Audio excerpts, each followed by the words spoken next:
Okay, we are here today. I'm from Último Nivel. My name is Francisco. He is Sebastián from Zona Geek and Loco por los Juegos. And we are here today with Alan and Leonardo. And we are going to talk about Pokemon Go and the news that are coming to Argentina for the region. So if you want to start, Seba, with the questions. Thanks. This one for you, Alan. City Safari Buenos Aires, huge. There will be one of the biggest Pokemon Go events for Latin American trainers. What makes this City Safari unique compared to previous edition around the world? And the second, why Buenos Aires? There's going to be a lot of fans for this. Yeah, well, thank you for the time. And yeah, Buenos Aires is a city that's very close to our hearts. It's one of the places that has the highest number of players in Latin America in terms of people that open the game daily and interact with the game. We have seen through the years a number of photos, amazing pictures from our community leaders in Argentina, like Diego from Neos Argentina and a number of other communities in Buenos Aires that gather every month and they create amazing events and they send us beautiful pictures. So for a very long time we have been wanting to bring them an event. Of course, there's doing an event like this has some challenges and takes some time and requires a lot of aligning with different partners, government partners, and other type of elements that need to happen before we can have an event like this. But I would say that this will be a very special event to your question because it will be the first time we're in Argentina, and also it's our fifth city safari in Latin America. So at this point, I think we have a lot of experience from our previous events. We started doing one in Mexico, in Mexico City, Sao Paulo, Santiago de Chile, Cancun, and now we're coming to Argentina in Buenos Aires. So all of that experience that we have gathered through these events, I'm sure it's going to help us a lot in making this event the best it can be. Okay, on my side, we were talking earlier with Leonardo regarding long lost history of Niantic games and the technology behind it, right? How would you say that Pokemon Go technology has evolved since its launch in 2016? Well, I think the technology has evolved a lot from 2016 when we were just in the beginning of AR tech and geolocation. It was a brand new concept for the world to see. Until the launch of Pokemon Go, I don't think there was any one application that used geolocation or AR tech as well as Pokemon Go use. And ever since then, we've seen plenty of developments that we brought to this technology that became a core part of Pokemon Go. So we have ever since released features that include the latest in AR tech, like occlusion, which means you can pass in front of your Pokemon when it's in AR, and it's going to be hidden behind your arms or behind the person in front. And we have improved the geolocation to a point that now even our Pokestops, some of them, they still you can place Pokemon in those Pokestops, take AR photos, which means that we are able to use parts of technology like VPS, like positioning with such precision that you can place your Pokemon anywhere in the world or in these very specific locations. But I think Niantic right now, ever since the acquisition to Scopely, we've been focusing a lot on bringing even more gaming and exciting experiences to Pokemon Go trainers, even beyond the AR technology. So, of course, geolocation, playing in the real world, experiencing that real world around you, the cities, the locations, the historical landmarks, that is in our core DNA. That's part of us. That's part of all we do at Niantic with our games, be it Pokemon Go, be it Monster Hunter, and other games that we have. But this technology has evolved so we can create better experiences for our trainers and really focus on the fun parts of Pokemon Go, on the fun parts of our games, and on getting our community together in the real world. So for us, the technology, it's not only about creating amazing tech, but it's also about evolving this technology and making it serve our community of players, making it serve our goals of getting people together in the real world. So that's why Pokemon Go is played in such a unique way. It's played in the real world, and it gets players together on the same spots, on the same squares. So what Alan was talking about, having a big community in Buenos Aires, they meet at Parque Rivadavia, they play together there. That's intentional. That's by design, and that's served by our technology. So our games, they're all planned to get people together in these locations to experience the world in a different way, but still to experience it together and not be isolated or not be closed down on their phones. It's for people to, of course, use their phones, but play together, get to learn their city, get to learn themselves, and get to learn other people through the Niantic games. So I think our technology has evolved in that sense. Not just a tech showcase. It's a technology that allows players to get together in the real world. And our events are another extension of that. City Safari Buenos Aires, it's going to count with the technology of geolocation, of players needing to be physically in the city of Buenos Aires to play together. But the core, the main reason we are doing this is to get everyone to experience this amazing Pokemon celebration for the first time in Buenos Aires. So I think that's how our technology has evolved.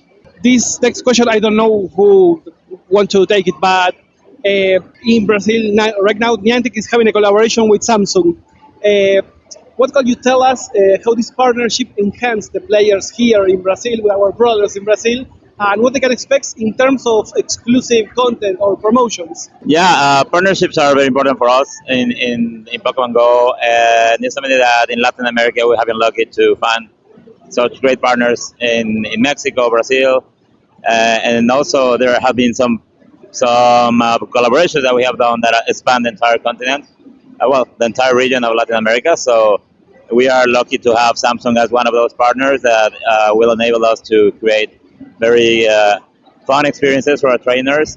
Right now, we are starting with sponsored locations, which are basically Pokestops with the Samsung images and campaign across Latin America, which is super exciting for us to be able to activate in other countries that we have been trying to bring more Pokestops, which is, for trainers, it's always fun to have more Pokestops.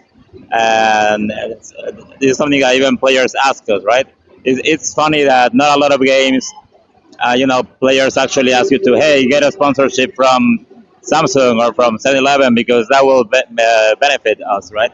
I think we're lucky that our model of partnership is one that benefits the trainers and not one that is just, sending them advertisement or like putting things on their faces. It's more like a organic way of integrating with real life locations, retailers in this case. So we're very excited. In terms of exclusive content, I don't think there is any specific exclusive content as part of this, but it doesn't mean that the partnership is not it's not going to bring a lot of cool things for trainers because we are talking with our partners and at Samsung to see what things we can bring in terms of experience more than content.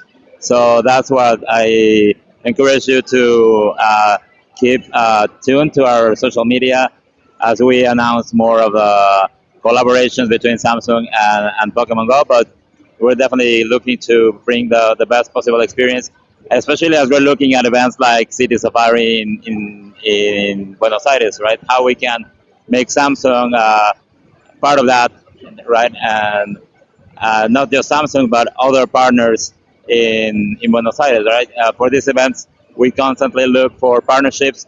For example, in Cancun, we had 18 partnerships between hotels, transportation, retailers, malls. We have 2 large malls in Cancun with special physical activations. So that's the type of partnership we're looking after in Argentina as well. And hopefully we will be able to meet some partners over there and try to bring more of these experiences to the country. Again, on the technical side, actually before the technical side, what criteria do you decide to which mechanics or new Pokemons might enter a new season? Can you share that with us? Well, we cannot disclose everything that goes into the planning, but we can definitely say that one of the most important things that we've been taking into account more and more is localization and making sure the content that we have available is culturally relevant to our players. Historically, I think we have never had as many incredible experiences for our players in LATAM as we've had over these past 2 years or so. And the change that we made was our team here in Latin America. We are very grateful to work with the rest of the teams at Niantic and our partners at Pokémon Company to build experiences and to build content for our trainers that is based in their local culture. So that goes for our events, but that goes to that's also influencing community days. That's also influencing community experiences and even the live events like the ones in Buenos Aires. So for those, we try to take inspiration on what is culturally relevant to our players in Brazil, in Argentina, in Chile, in Mexico. What are the traditions that they celebrate that we can perhaps make a core part of the game? And one great example that we have for our trainers in LATAM is Dia de Muertos. It's a very special celebration in Mexico. It's part of their culture. It was referenced in movies, in songs, in all of the different elements. And we were able to bring this to Pokemon Go as well with a celebration with Pokemon wearing a Senpasuchu crown, so a flower crown, which looked very, very exciting. So this is an example of the content that goes in our planning and that we make that is not only dedicated to that audience, but it's like to enhance the gameplay experience of everyone, inspired by the culture of that audience, inspired by the culture of our players in Mexico. The planning for Buenos Aires, for instance, we were checking, okay, what are the fauna, the flora, the cultural elements that are relevant to our trainers in Argentina that we can perhaps include in the game. And a great example is we have the main piece of the content for City Safari Buenos Aires is Eve con un sombrero de explorador, with the explorer hat. And this Eevee, you even have a chance of getting it with the Buenos Aires background. So we're going to show a photo of Buenos Aires, of the city skyline, of the city landmarks. It's going to appear in the game behind Eevee on the background of this Pokemon that is only obtainable during the City Safari Buenos Aires. So our planning now also takes into account cultural elements, what is culturally relevant to our players, and we try to incorporate that into the game. Always working with our partners in the Pokemon Company, always understanding what's possible and what we always like to dream big. But we've been very lucky to, especially over the last 2 years, partner very close with them to bring more and more of this culturally relevant content to our game and to truly localize Pokemon Go. I think that's been one of our secrets of our success, if you will, is being able to localize, which means not only translating the game to Mexican, to Latino Spanish, which we did last year, but also bringing the local culture, adjusting the local prices to the local currency, so our players have access to prices in Latam that match their wages and the regional pricing structure. So truly being able to localize the game has been one of our cornerstones here in Latam, and that goes in our seasonal planning. We check, okay, what are the celebrations that are going to be happening in the season? Right now, we're talking about next year. What is going to be happening in South America in the year, and what we can bring in terms of content to the game. So we're checking the celebrations in Brazil, the celebrations in Argentina, the world events like football, sports, everything that moves our players. We're taking all of that into consideration to create our game content. In addition to the original season planning, which our producers are very creative to put together. They have crazy ideas, and we enhance these ideas with local culture from LATAM.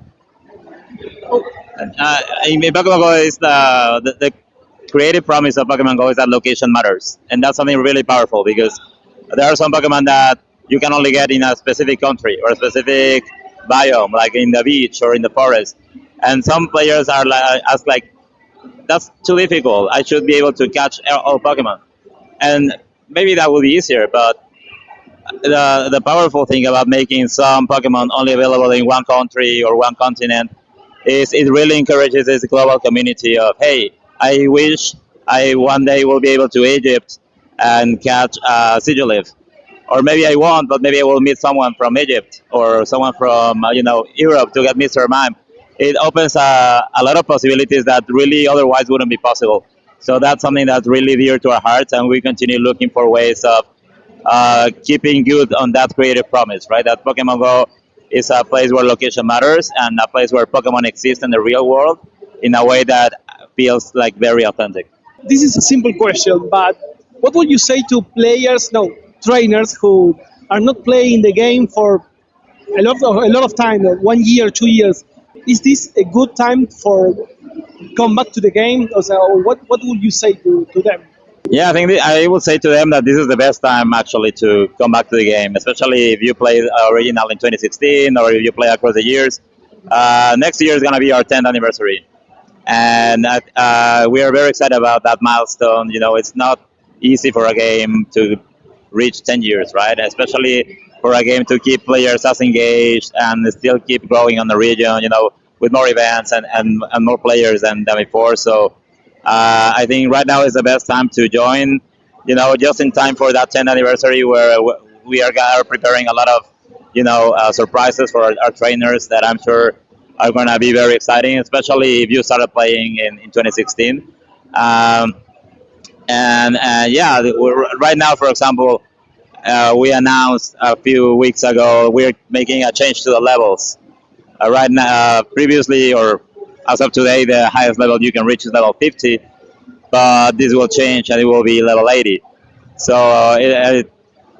and the whole, you know, leveling structure is going to change in a way that makes it easier for newer players to, you know, have this sense of progression, but also for players that started since 2016 to feel like they are, you know, rewarded for all the time they have put into the game. So I think it's going to be interesting for trainers that haven't logged out in a while to figure out that their level will change, because as part of the rework, maybe you were level 20, but now after this you will be a different level.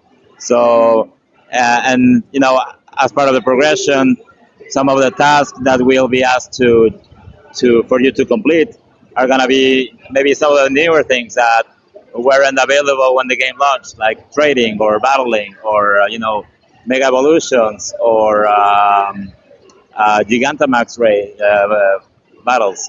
So there's really a lot of that the game has been adding, and there's a lot of content right now. So we wanted to, you know, have the leveling system reflect that. So I think that's something exciting for trainers to look out, especially if you are coming back to the game. Yeah, not only is the content exciting, but also there's the excitement of our Pokemon Go community that is really, really powerful. And for those who haven't played in a while, you can find a community almost everywhere, wherever you go, especially here in Latin America. As you know, us Latinos, we are very passionate about everything, be it football, be it Pokemon. And what we see here, and right now we have over 300 communities in all of Latin America, 30 of those in Argentina, who play together every single month, every single day. And these groups of trainers, they are really organized and they celebrate Pokemon Go together in the real world. So if you are looking for someone to raid with, if you're looking for someone to battle on Dynamax or Gigantamax battles, catch Mega Pokemon, or even enjoy the City Safari event, the best time is right now. Get together and meet a community because they're playing the real world, they're enjoying the game, and these players are going to be very happy to receive these trainers coming back, and that has been one of our superpowers here at Niantic, and especially in Latin America, being able to connect with these trainers, with these communities, and empower and enhance the experience for those communities. So we have a global ambassador program that is available around the world. We have thousands upon thousands of communities, and here in LATAM, I would say we see the most passionate players in this program. So they are once again, very organized and very passionate. They play together, and wherever you are here in LATAM, you can just go to the Pokemon Go website and view where these communities are meeting, because Pokemon Go is much more fun when you're playing with your friends, when you're playing with your family, or when you're playing with a local community. And for those who haven't played in a while, these communities have grown and they are organized and they are playing every single week. So we can definitely enjoy the game in a much better way with these groups of players. And as we launch new features, as we launch new events, as Alan said, next year is 10-year anniversary of Pokemon Go. We want to make very special things for our audience here in Latam, in Brazil, in Argentina, Mexico, Chile, in Peru, everywhere. So that's definitely a very good time to come back to the game and get ready for all of these amazing experiences that are about to come.